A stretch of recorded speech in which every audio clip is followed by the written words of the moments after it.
warahmatullahi wabarakatuh. Alhamdulillahirabbil alamin wassalatu wassalamu ala asrofil anbiya'i wal mursalin sayyidina wa maulana Muhammadin wa ala alihi washabihi ajmain amma ba'du. Asyhadu an la ilaha illallah wahdahu la syarikalah wa asyhadu anna Muhammadan abduhu wa rasuluh. Allahumma shalli ala sayyidina Muhammadin wa ala alihi washabihi ajmain. Satu ujian moral terbesar di zaman ini adalah pergaulan bebas yang mengarah pada zina hingga menyebabkan hamil di luar nikah. Fenomena ini bukan hanya menyedihkan, tetapi juga menunjukkan bahwa banyak orang yang telah jauh dari tuntunan agama. Allah Subhanahu wa Ta'ala berfirman dalam Quran surat Al-Isra ayat 32 yang berbunyi wala taqrabuz zina innahu kana fahisatan wa sa'a sabila, yang artinya dan janganlah kamu mendekati zina, sesungguhnya zina itu adalah perbuatan yang keji dan suatu jalan yang buruk. Perhatikanlah, Allah tidak hanya melarang berzina, tetapi juga mendekati zina. Artinya semua jalan yang menuju ke sana seperti berdua-duaan, bersentuhan, hingga hubungan yang melampaui batas wajib dijauhi. Hamil di luar nikah adalah akibat dari perbuatan zina yang bukan hanya dosa besar, tetapi juga membawa akibat sosial, psikologis, dan keluarga yang berat. Namun, Islam tidak menuntun pintu ampunan bagi siapapun yang menyesali perbuatannya. Siapapun yang pernah terjerumus ke dalam dosa zina, jangan berputus asa dari rahmat Allah.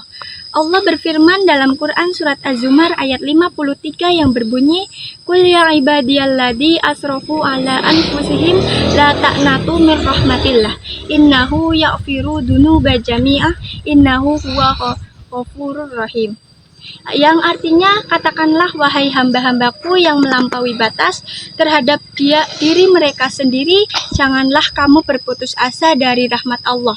Sesungguhnya Allah mengampuni dosa-dosa semuanya.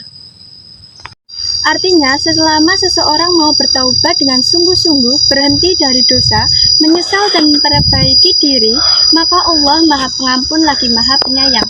Langkah penting berikutnya adalah bertaubat dengan amal soleh, menjaga kehormatan diri, dan memperkuat iman agar tidak terjerumus lagi. Islam tidak memandang masa lalu seseorang, tetapi melihat bagaimana ia memperbaiki masa depannya. Zina bukan hanya merusak diri sendiri, tetapi juga menghancurkan keluarga dan masa depan. Bayangkan, seorang perempuan yang hamil di luar nikah harus menanggung rasa malu, rasa bersalah, dan beban sosial yang berat. Anak yang lahir pun seringkali menjadi korban pandangan negatif masyarakat, padahal anak tersebut tidak bersalah sedikit pun. Oleh karena itu, Islam menuntun kita agar senantiasa menjaga kehormatan. Hamil di luar nikah membawa banyak dampak buruk, bukan hanya rasa malu dan aib keluarga, tetapi juga menyebabkan anak yang lahir mengalami kesulitan sosial dan psikologis. Lebih dari itu, dosa besar zina dapat menghapus keberkahan hidup dan mengundang murka Allah Subhanahu wa Ta'ala jika tidak segera bertaubat dengan sungguh-sungguh. Maka bagi saudara-saudara kita yang pernah terjerumus, jangan larut dalam penyesalan. Bangkitlah, bertaubatlah dengan sungguh-sungguh, perbanyak istighfar dan perbaiki diri. Jadikan masa lalu sebagai pelajaran berharga agar hidup ke depan lebih baik. Dan bagi kita semua yang belum pernah terjatuh dalam dosa ini, marilah kita jaga diri dan keluarga kita, didik anak-anak dengan nilai agama, awasi pergaulan mereka, dan tanamkan rasa malu serta tanggung jawab sejak dini. Zina dan hamil di luar nikah adalah dosa besar, tetapi taubat dan perubahan adalah jalan menuju kemuliaan. Mari kita jaga diri kita sendiri, anak-anak kita, dan generasi muda dari pergaulan bebas.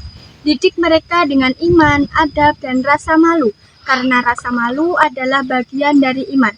Semoga Allah Subhanahu wa Ta'ala menjaga kita dari perbuatan yang mendatangkan murkanya, dan semoga kita semua diberikan kekuatan untuk hidup di jalan yang diridhoinya. Wallahu muwaffiq ila aqwamit thoriq. Wassalamualaikum warahmatullahi wabarakatuh.